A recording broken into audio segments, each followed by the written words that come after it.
In tonight's video, I'm going to show you how to make gravy.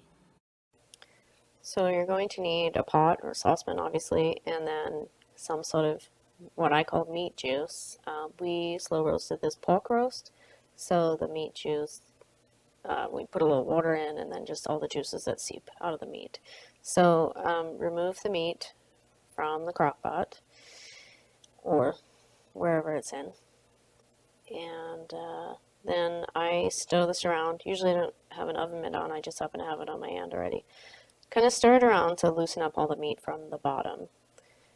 Then you're going to pour it in the saucepan, and then you are going to need a container. So I am going to use this one. It's a decent size, and I'm going to put flour in it.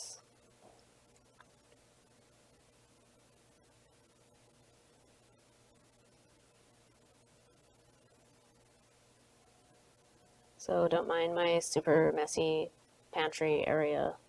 We don't have a lot of storage room for food, like we don't have an official pantry, so everything's just kind of a mess sometimes. But put some flour in your container. You want enough room in there that when you add water you can shake it up. So I just kind of put maybe a quarter of the container. It's not an exact science, unfortunately. Well, I'm sure that you could get measurements, but I just kind of eyeball it. So then you're going to add cold water. Don't add warm water or it won't mix very well. So I put in about as much water as I did flour, but like I said, I'm just estimating.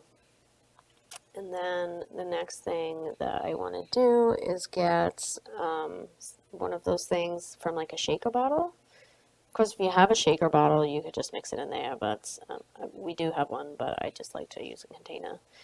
So put that in there, and that's going to help mix it up without getting clumps everywhere. So I'm going to mix it over the sink because I wasn't super confident that stuff wasn't going to fly out from underneath this lid. So when that's done, I use the fork to remove that because I don't want to get it on my fingers, to be honest. It should be fairly smooth consistency. This had a couple lumps in it still. Any lumps that are in here are going to end up as lumps in your gravy. So make it as smooth as you can. Now I have this water boiling over here.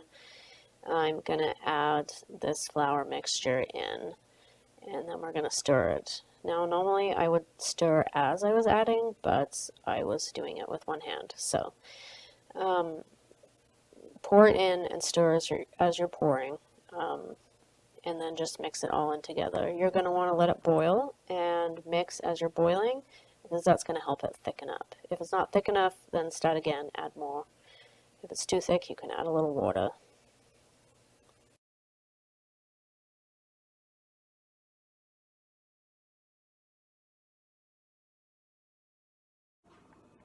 So if you find that your gravy doesn't have quite enough flavor, you can mix in some sort of like stock, beef, bouillon, or chicken, depending on what kind of meat you're cooking. If I'm cooking turkey, I usually add a little beef and chicken for turkey gravy.